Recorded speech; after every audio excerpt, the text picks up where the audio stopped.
Vivemos em um tempo em que igrejas surgem em cada esquina, nomes diferentes, estilos diversos.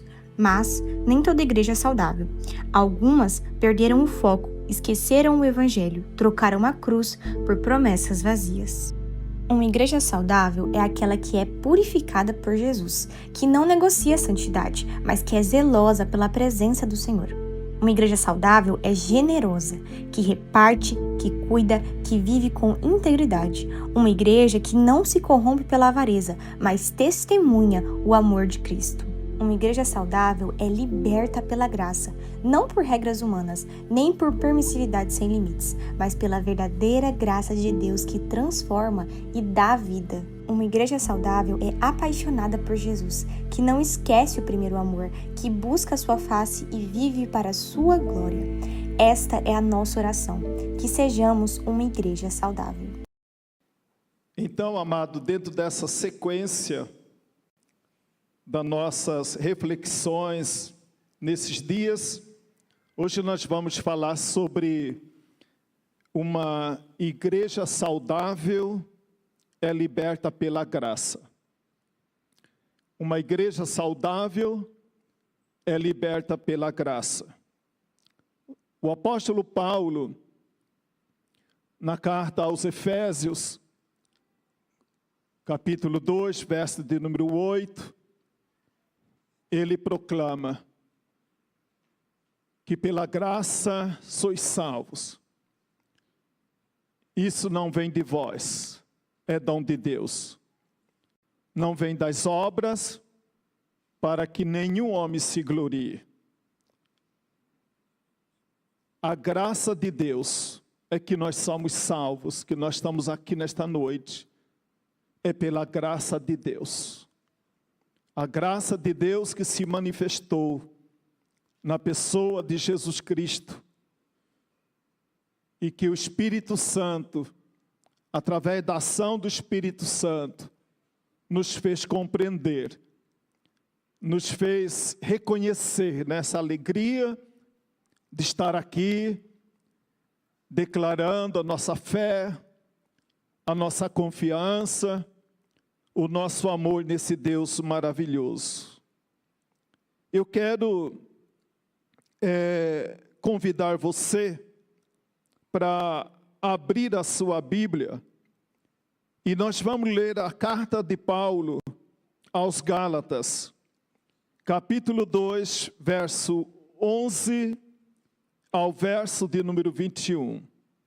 Gálatas, capítulo 2, verso 11 ao verso de número 21. Diz assim a palavra do Senhor: quando, porém, Cefas veio a Antioquia, resisti-lhe face a face, porque se tornara repreensível. Com efeito, antes de chegarem alguns da parte de Tiago, comia com os gentios. Quando, porém, chegaram, afastou-se e, por fim, veio a apartar-se, temendo-os da circuncisão. E também os demais judeus dissimularam com ele, a ponto de o próprio Barnabé ter se deixado levar pela dissimulação deles. Quando, porém, vi que não procediam corretamente, segundo a verdade do Evangelho, disse a Cefas, na presença de todos: se sendo tu judeus, vive como gentil e não como judeu, por que obrigas os gentios a viverem como judeus? Nós, judeus por natureza, e não pecadores dentre os gentios, sabendo, contudo, que o homem não é justificado por obras da lei, e sim mediante a fé em Cristo Jesus.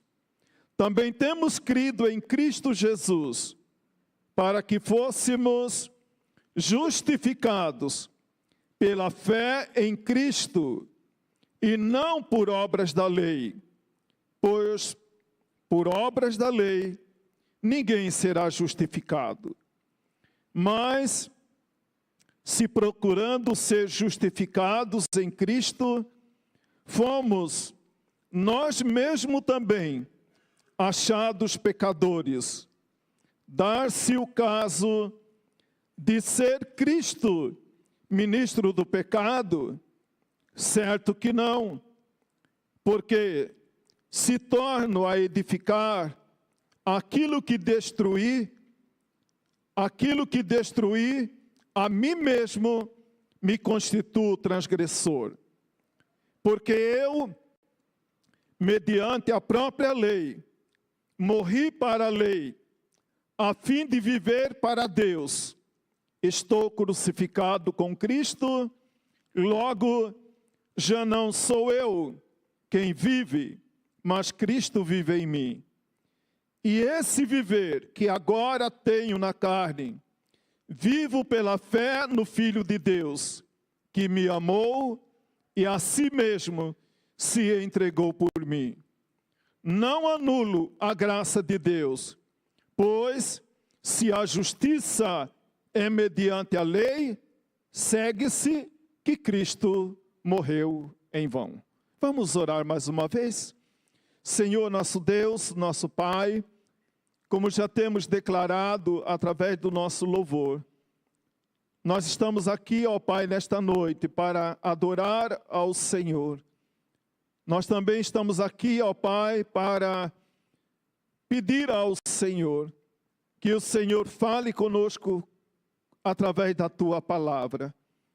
Nós somos gratos ao Senhor, ó Pai, porque um dia o Teu Espírito Santo agiu nas nossas vidas e nos fez entender que nós somos salvos é pela Tua graça, que não é pelo nosso mérito, que não são pelas nossas obras. Nós somos salvos porque a Tua graça nos alcançou. Ajuda-nos, ó Pai, a falar dessa graça que está disponível ainda hoje para todo aquele que procura a salvação, para todo aquele ainda, Pai, que precisa compreender a Tua palavra. Pedimos, Pai, a Tua bênção e a Tua direção sobre nossas vidas, em nome de Jesus. Amém.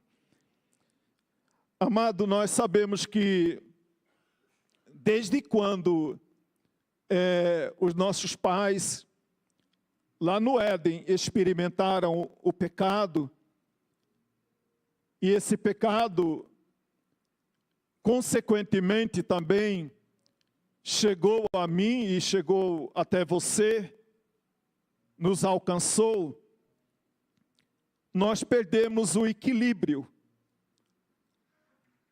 Nós perdemos aquela inocência antes existente no coração de Adão e Eva, dos nossos pais, nós perdemos. E desde sempre, podemos assim dizer, houve uma necessidade da Igreja de Cristo, ela ter uma posição firme em defesa do Evangelho, em defesa da fé verdadeira, da fé autêntica, da fé que nos fala a palavra do Senhor. Quando nós olhamos para, por exemplo, a carta de Paulo aos Colossenses, Paulo viu na igreja de Colosso uma situação que exigiu dele uma posição firme a respeito do que ele viu que estava acontecendo na igreja de Colosso. Havia um costume na igreja de Colosso de eles prestarem culto aos anjos e até oferecer comida a eles.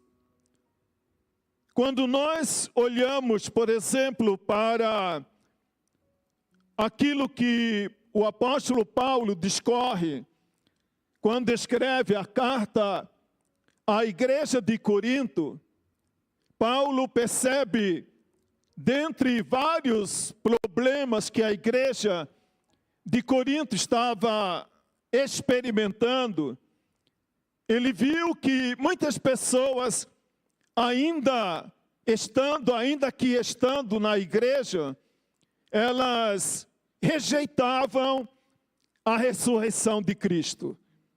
E ele escreve uma das suas cartas para a igreja de Corinto, declarando: se Cristo não ressuscitou, em vão é a nossa fé. A igreja de Colosso tinha problema com culto aos anjos. A igreja de Corinto tinha problemas, além de outros, também tinha muitas pessoas sobre aceitar a ressurreição de Cristo. Quando Paulo escreve para os romanos, o apóstolo Paulo também percebe na igreja de Roma um outro problema, um outro desafio, onde ele procura também orientar a igreja que estava em Roma.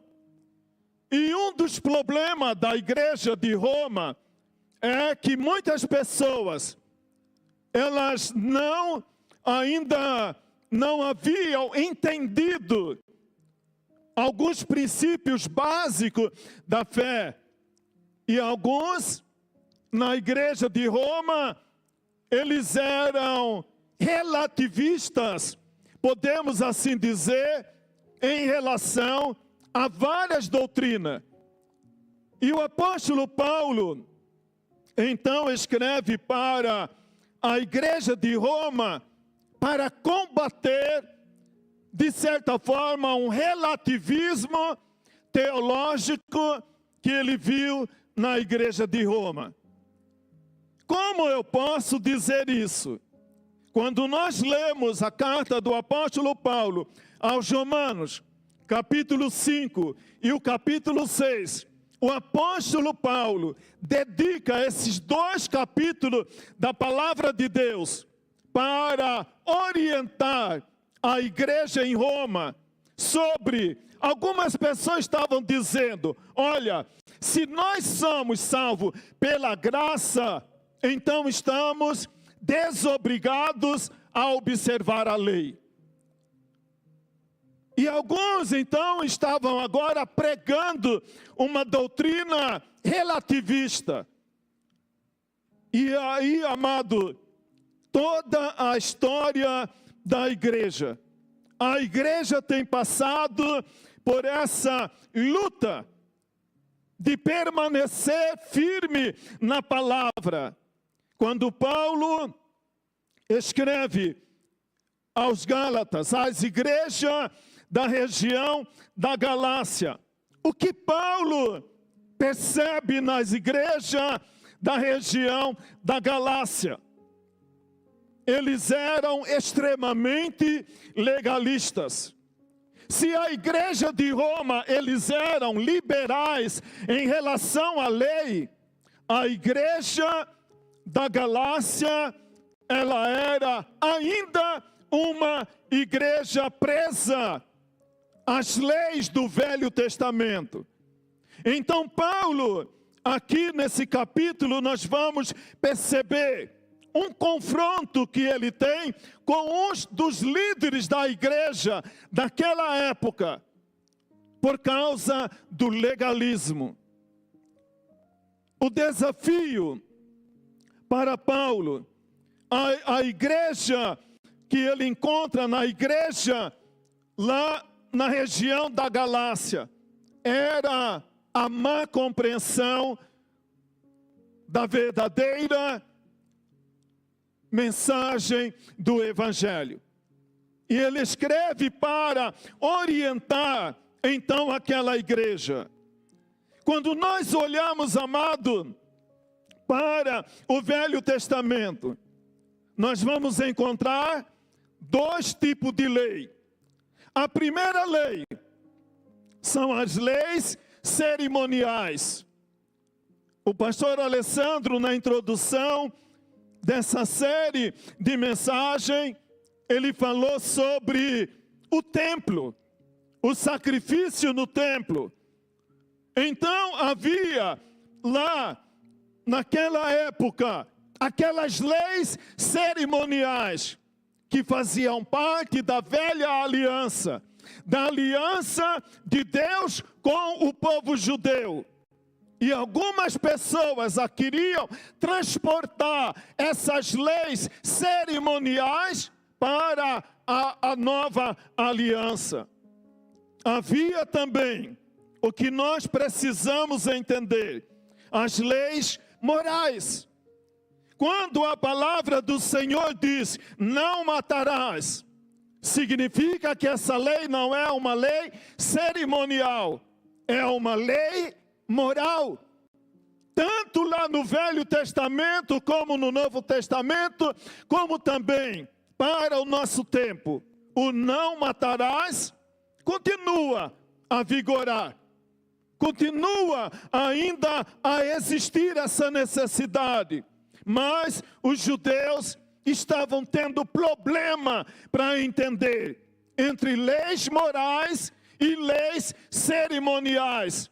E aqui então, quando Paulo escreve aos Gálatas, ele vê isso acontecendo. Algumas pessoas estavam dizendo, olha, nós precisamos realmente aceitar a pregação de Paulo. Mas não podemos esquecer das leis lá de Moisés. Não podemos esquecer das leis do Velho Testamento. Essa era a luta no tempo do apóstolo Paulo. Quando a palavra do Senhor, ela fala sobre sacrifício no templo, festas, leis cerimoniais, são leis cerimoniais. Mas aqui quando a Bíblia diz, não matarás, é uma lei moral. Continua a mesma necessidade da igreja atentar para essa realidade. Com o decorrer do tempo, surge um movimento chamado antinomismo. Anti é aquilo que é contra. Nomismo quer dizer lei. Então, os antinomistas. Os antinomistas, então, eu creio que já existia lá na igreja de Roma, pregando o evangelho, onde então agora, se eu e você somos salvos pela graça, então agora eu e você não temos que fazer mais nada. Não vai, o que eu faço, o que você faz, não vai interferir na sua salvação. Essa era a compreensão de algumas pessoas naquela época. Então estamos desobrigados a guardar a lei. Veja bem o problema. Com o decorrer do tempo surge o antinomismo. Talvez como consequência desse liberalismo teológico que Paulo encontra na igreja de Roma. Mas quando nós olhamos o problema do antinomismo e do liberalismo teológico, nós vamos perceber que ambos alargam a porta e ampliam o caminho, contrariando o que Jesus disse em Mateus capítulo 7, verso 13 e o verso de número 14. O que Jesus disse em Mateus capítulo 7, verso 13 E o verso de número 14. Que o caminho é apertado, que a porta é estreita. O antinomismo, o liberalismo teológico, vem agora para alargar essa porta. Vem agora para dizer para as pessoas que nós estamos desobrigados, que nós não precisamos mais a nos submeter a nenhum tipo de lei. Não temos mais que nos colocar debaixo de qualquer mandamento. É o que nós estamos vivendo hoje. Não sei se você percebe algum tipo de louvor que hoje até nós gostamos de ouvir. Tem um que fala que você é joia rara de Jesus. Não importa o que você fez, não importa o que você faz. Não importa o que você fez? Não importa o que você faz? Como assim? Algumas expressões que nós vimos hoje.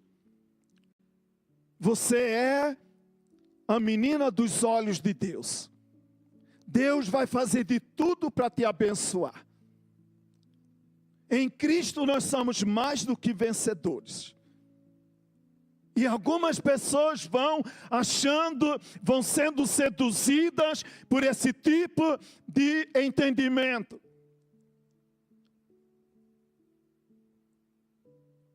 O erro desses comportamentos, como Paulo aqui precisou, um posicionamento forte em relação do que ele estava vendo na igreja da Galácia. Exigiu de Paulo um posicionamento forte quando ele viu o problema na igreja de Roma. Exigiu do apóstolo Paulo um posicionamento firme em relação do que ele viu na igreja de Colosso. Exigiu do apóstolo Paulo um posicionamento forte em relação do que ele viu nas igrejas outras, como de Corinto. O nosso tempo, amado, também não é diferente. Hoje talvez você tenha ouvido falar da hipergraça de Deus. Realmente, amado, nós não temos problema. Que a graça de Deus é maravilhosa. Que a graça de Deus, ela é tremenda. Que a graça de Deus, ela é extraordinária. Porque é pela graça de Deus que eu e você estamos aqui. Não temos problema com isso. Mas o que nós precisamos nos atentar é o que está por trás de algumas expressões que muitas vezes, amado, começam a moldar o nosso comportamento e o nosso entendimento da palavra. A hipergraça de Deus, ela pega alguns versículos da palavra de Deus, como por exemplo João, Evangelho de João, capítulo 1, verso de número 29. Eles dizem: se Jesus realmente é o Cordeiro de Deus que tira o pecado do mundo, então ele já tirou o pecado do mundo. Não existe mais pecado. Não temos mais que pregar contra o pecado. Se não temos mais que pregar contra o pecado, não precisamos mais pregar sobre arrependimento, necessidade de conversão e nem buscar uma vida de santidade. Porque se nada depende de mim, para que nós sejamos salvos, então eu posso viver como eu quiser, porque no final eu vou ser salvo de qualquer jeito. Dizem eles, quando olham para a própria palavra de Deus, Quando eles olham para João, capítulo 3, versículo 16, onde diz, porque Deus amou o mundo de tal maneira. Então o amor de Deus, que é tremendo, que é maravilhoso, Ele vai, então, podemos assim dizer, Ele vai ser maior do que a minha própria capacidade, da minha própria necessidade, de quando eu errar, então não preciso ficar preocupado, porque esse amor imensurável de Deus vai cobrir todo o nosso pecado. Então o que nós precisamos fazer é apenas tomar posse do que Cristo conquistou por nós na cruz do Calvário. É o liberalismo, amado. É a dificuldade de entender o verdadeiro propósito da palavra do Senhor. O Senhor sempre fará de tudo para te abençoar. Nós temos ouvido, amado, pregações dizendo, né, Deus sempre vai fazer tudo para te abençoar. Não importa o que você fez, não importa o que você faz, não importa a maneira como você vive, não importa. Deus fará de tudo para te abençoar. Porque você é a menina dos olhos de Deus, você vai conquistar, você vai vencer, você vai reinar em vida. Quando nós olhamos para expressões dessa natureza, no fundo, amado, nós também acreditamos. Mas nós precisamos entender o que está por trás dessas expressões, que parecem muito de Deus, que parece algo que vem do trono de Deus para nos abençoar. Mas nós não podemos esquecer, amado, quando nós olhamos para a palavra do Senhor. Por exemplo, eu gosto muito de pensar em Hebreus capítulo 11, verso 30 ao verso de número 40.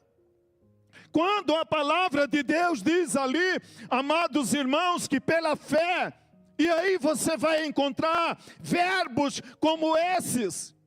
Eles venceram, eles subjugaram, eles escaparam, eles prevaleceram, eles conquistaram. Você vai encontrar expressões como essas, fazendo referência a homens e mulheres de Deus que venceram, que subjugaram, que escaparam, que venceram.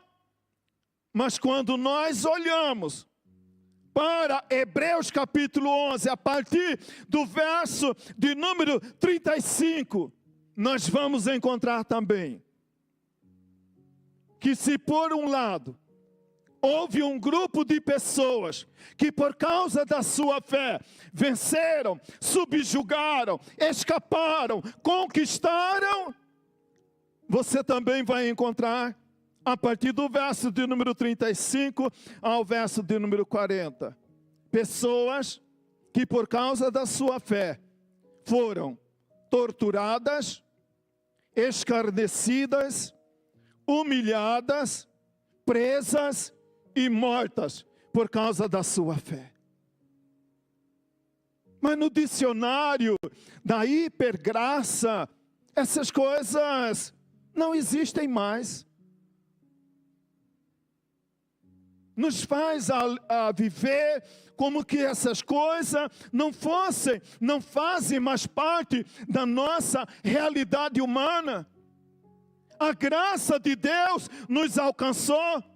E aí nós vamos olhar para a palavra de Deus, esse texto que nós lemos aqui. Eu quero deixar algumas lições práticas que nós podemos extrair da palavra de Deus, para que eu e você permaneçamos sendo uma igreja saudável na presença de Deus.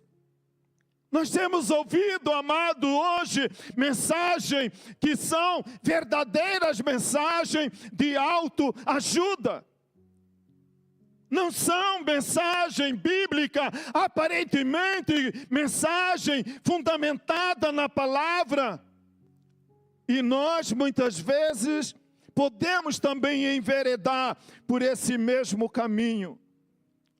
Quando Paulo, eu citei, quando Paulo escreve aos Romanos, no capítulo 5 e no versículo de número 6, Paulo diz, a palavra do Senhor diz, justificado, pois, mediante a fé, temos paz com Deus. Graças a Deus, amado, não temos dificuldade de entender isso. A graça nos alcançou.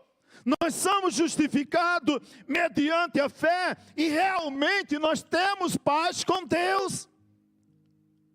Mas a mesma palavra que o apóstolo Paulo, ele continua dirigindo a igreja de Roma.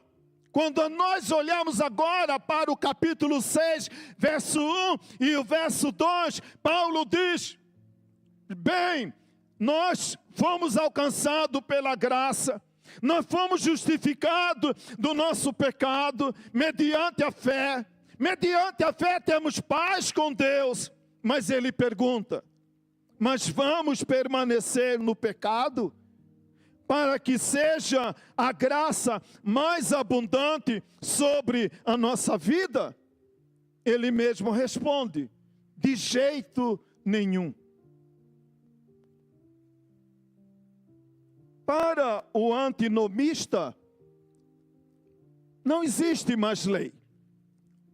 Não existe mais mandamento que eu tenho que guardar. Agora que eu confessei a Cristo, então agora eu adquiri salvo-conduto. E de qualquer maneira eu vou para o céu mesmo. Não estamos pregando aqui, amado, que crente perde a salvação. Não estamos aqui afirmando que de repente Deus pode dar a salvação hoje. E se a gente não comportar, Ele pode tirar amanhã. Não estamos pregando dizendo isso. O que nós queremos mostrar na palavra, que ainda temos desafios pela frente de nós. A graça que nos alcançou, ela nos é libertadora, ela é transformadora, mas ela é também geradora do fruto do Espírito Santo. Como eu posso produzir fruto do Espírito Santo? Se eu não preocupo com o meu estilo de vida, minha forma de viver, é coisas, amado, totalmente oposta uma à outra. A graça é libertadora, é transformadora, ela gera libertação, ela gera transformação, ela gera o fruto do Espírito Santo em nós, como Paulo relata ao Gálatas capítulo 5, verso de número 22 e o verso de número 23. A primeira coisa, quando eu olho para a palavra de Deus, olhando para o texto que nós lemos, onde Paulo, a partir do verso de número 11 ao verso de número 15, ele fala que ele teve que confrontar alguém. E o motivo desse confrontar que o apóstolo Paulo cita, ele explica a razão no verso de número 14. Que ele teve que confrontar esse grupo de pessoas porque ele viu que eles não procediam corretamente segundo o Evangelho. Então, amado, o que nós podemos afirmar, com base na atitude do apóstolo Paulo, é que uma igreja saudável, liberta pela graça, segue nesta mesma consciência. A palavra de Deus, amado, nos anima, nos fortalece, nos encoraja. É uma mensagem de autoestima, é uma mensagem que nos abençoa, que nos fortalece, mas muitas vezes também ela é uma mensagem que nos confronta.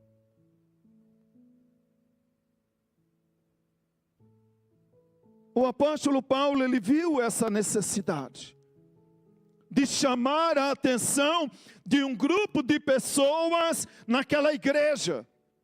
Ele cita até o nome dessa pessoa, dizendo que por causa do comportamento dela, havia também estimulado outras pessoas na igreja a pensarem da mesma forma. E ele diz que ele confronta essas pessoas. Nesses dias, amado, nós temos dedicado, como parte da nossa tarefa, como pastores da igreja, de estar definindo a nossa doutrina como primeira igreja batista em Ponte Lacerda. Ontem nós tivemos um exemplo aqui de disciplina. Alguém que passou por um processo de disciplina. Paulo aqui, ele mostra a necessidade desse grupo de pessoas serem disciplinadas. A igreja do Senhor, ela transforma. A igreja do Senhor muda a nossa vida. Mas sabe o que? Em vários lugares, a igreja do Senhor tem se transformado. Ela tem se transformado, por exemplo, em ONGs humanitárias, que não prega mais sobre arrependimento, não prega mais sobre necessidade de santificação, não prega mais. A igreja agora é uma ONG humanitária, dedicada a promover educação, porque perdeu o seu verdadeiro sentido de ser como igreja.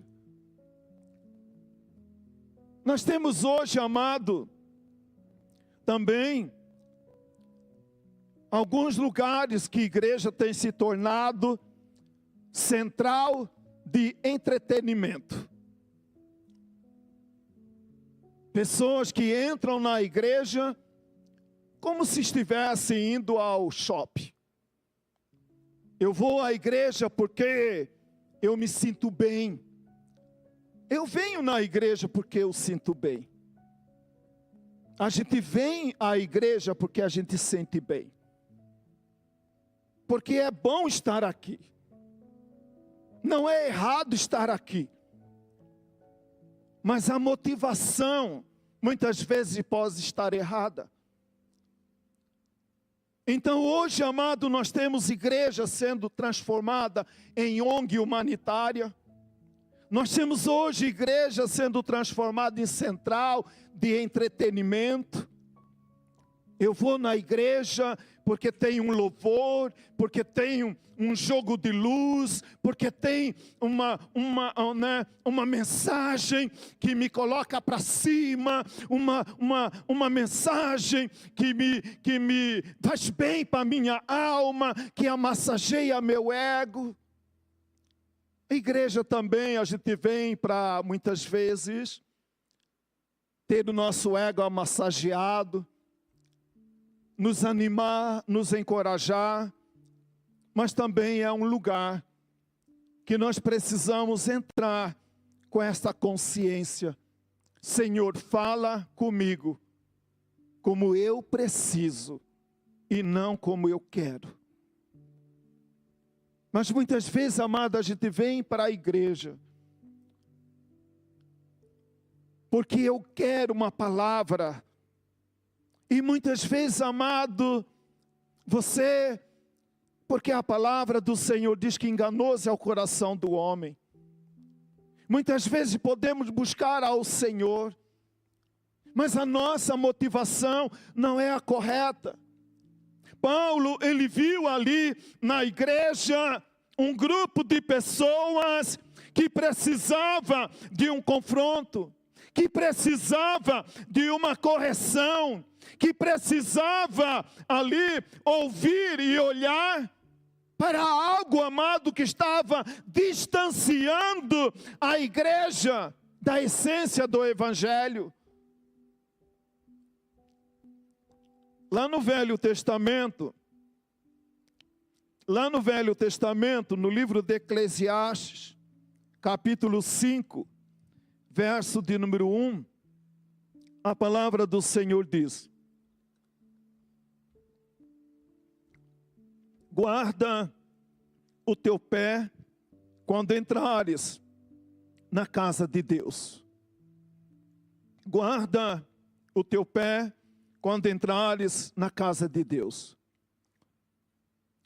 Naquela época, onde as pessoas não tinham os mesmos meios de transporte que nós disponibilizamos hoje, não tinham o mesmo benefício nas cidades como nós temos hoje, e elas viajavam, percorriam longa distância, a pé, nas ruas, nas estradas empoeiradas.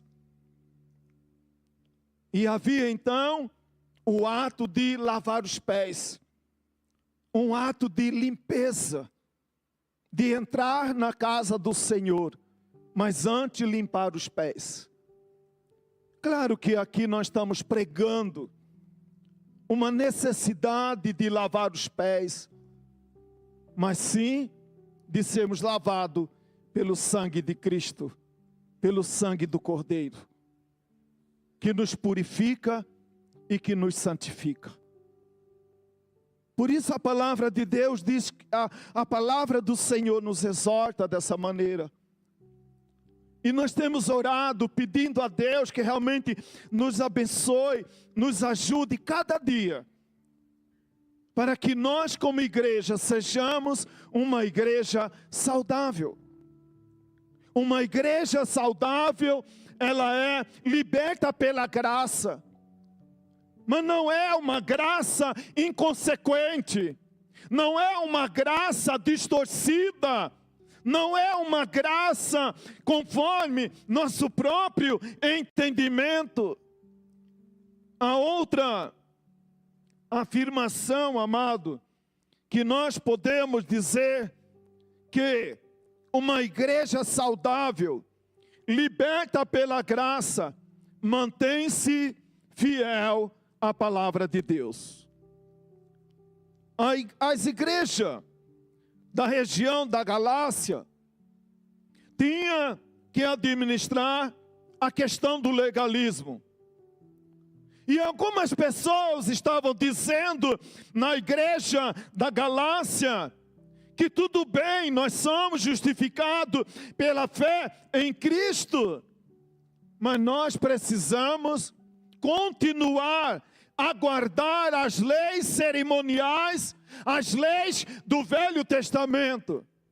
E então, amado, não é hoje para muitos de nós novidade de ver algumas igrejas da nova aliança tendo cerimônias que lembra, que remete à velha aliança. A arca, candelabro, festas, dias santos e coisas dessa natureza. Então, amado, para essas pessoas, elas diziam, né, nós temos que agora abraçar esse novo evangelho, mas não podemos esquecer das leis lá do Velho Testamento. Nós sabemos, amado, que é uma coisa da nossa natureza humana.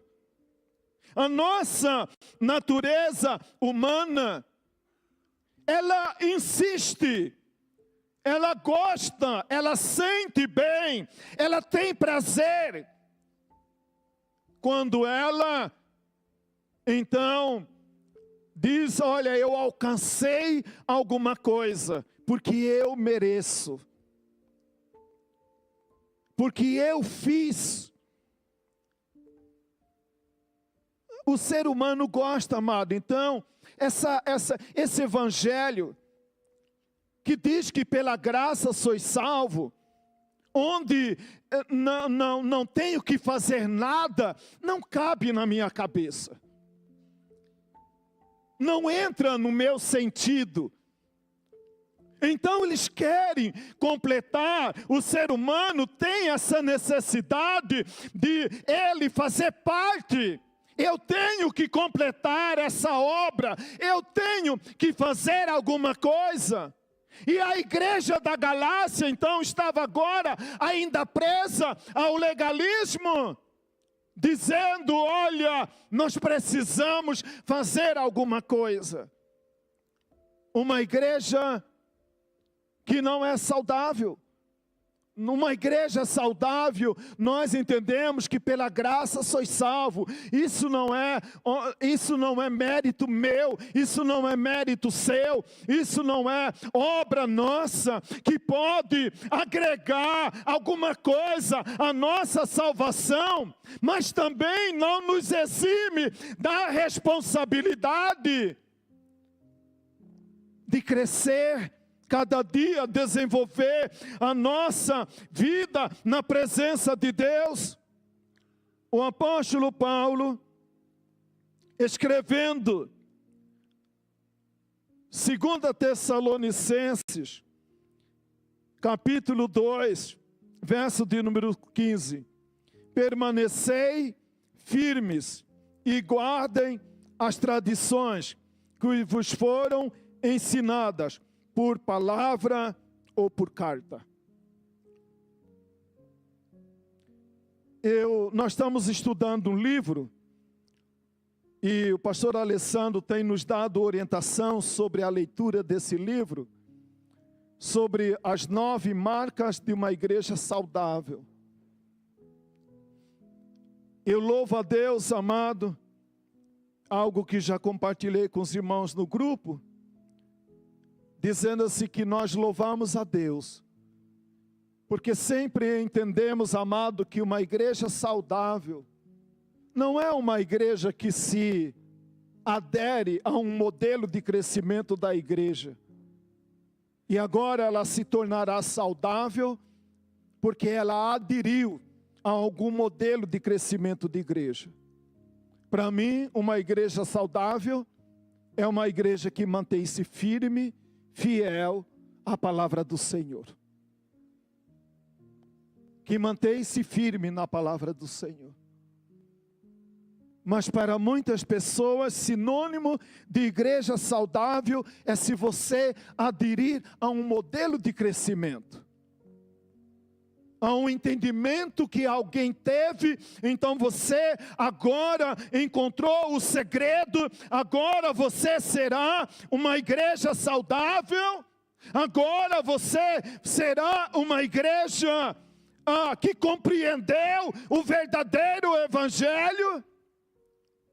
E nós sabemos, amado, hoje, nós temos muitas igrejas com crise de identidade, porque elas não sabem quem elas são, porque já entraram por vários caminhos, e até hoje ainda estão precisando encontrar.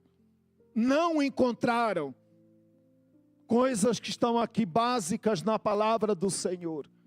Eu creio, amado, que enquanto nós como igreja permanecermos firmes na palavra, o Senhor vai nos conduzir para que ainda talvez não sejamos essa igreja saudável, mas eu creio no nome de Jesus que nós vamos alcançar, para a honra e glória do nome do Senhor. Portanto, não fique preocupado com prática de outras igrejas. Porque outras igrejas fazem isso, vocês não fazem. Não se preocupem, amado. Não se preocupem. Eu gostaria que a igreja fizesse o que a outra ou que alguém está fazendo, porque agora encontraram o segredo. E agora, amado, o grande segredo para o homem ser homem cristão de verdade. Agora ele tem que ser legendário.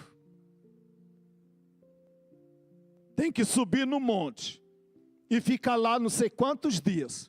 Agora vai descer de lá, agora é um novo homem. Por quê? Aceitou Jesus? Resolveu agora olhar para a palavra? Amado, esses negócios, eles funcionam como se fosse assim um abracadabra na vida cristã. Eu digo isso com muita paz no meu coração. São coisas que nós vamos inventando, criando. Hoje a moda, eu confesso que nós já caímos em algumas modas, né, Solânio? Houve um tempo que quando o Alessandro era adolescente, ele tinha um grupo que saía pela rua cuspindo fogo. Né? Para atrair as pessoas. Saía até para a rua cuspindo fogo, amado. Tiago, olha lá, Tiago. Né? Então a gente já inventou tanta coisa nessa igreja, amado. Né? Houve um tempo que, agora é para você, Solânio, né? O Solânio era de vestir alguns meninos de palhaço e ir nos bairros para evangelizar as crianças, né? Então, tanta coisa, amado. Mas assim como a gente olha para trás, né? Eu louvo a Deus, amado, sabe por quê?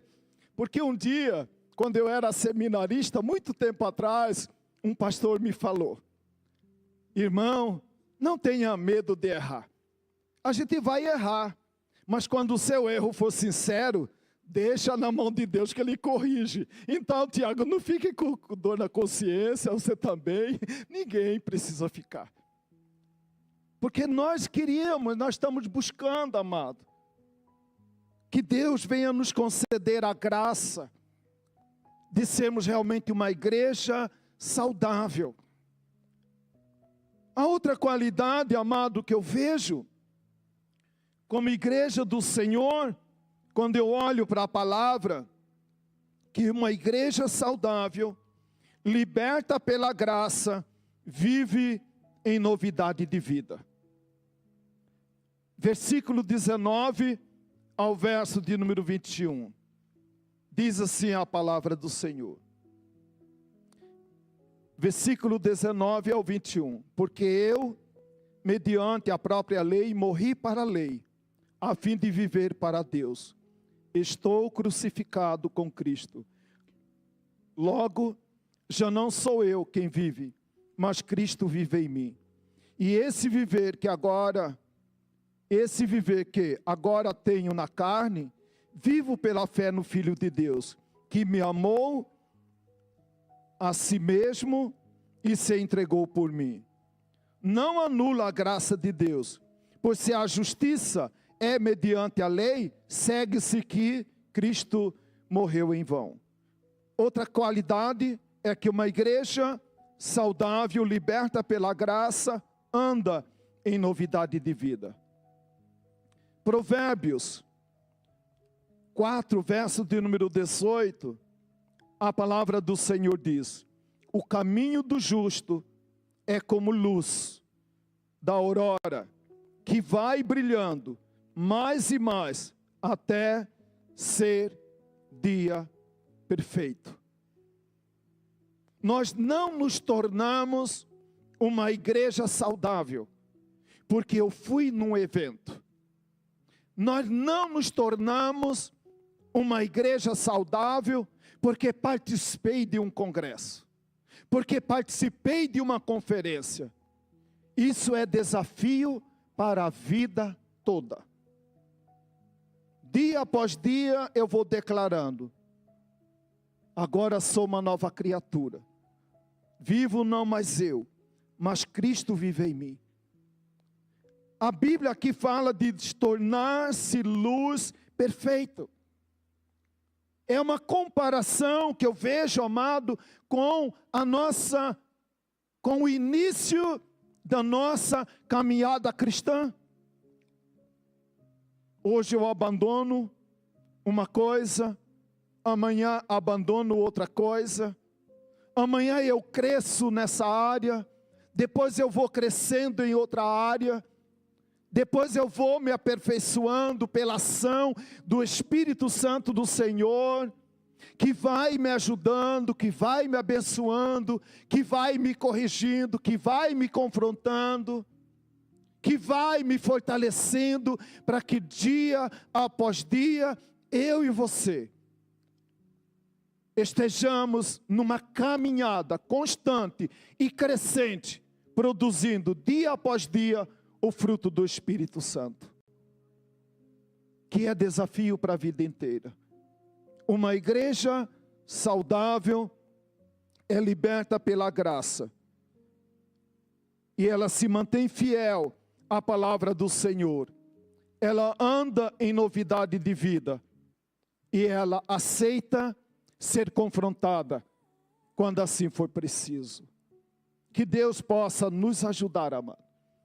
Que Deus possa nos abençoar, para que Deus nos conceda cada dia a graça, o crescimento, o entendimento, para que nós possamos alcançar, como diz também a palavra do Senhor, a estatura de varão perfeito na presença do Senhor. Que Deus nos ajude e que Deus nos abençoe. Amém?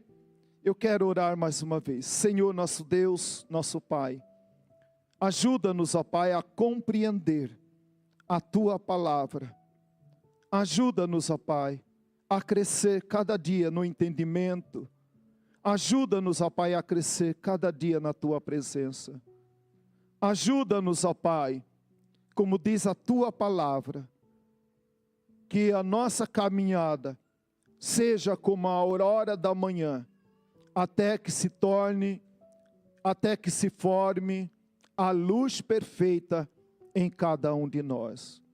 Completa, meu Deus, esta palavra no coração do Teu povo. Completa, Senhor, esta palavra no coração da Tua igreja. Eu oro, meu Deus, e agradeço ao Senhor por esse momento, em nome de Jesus. Amém.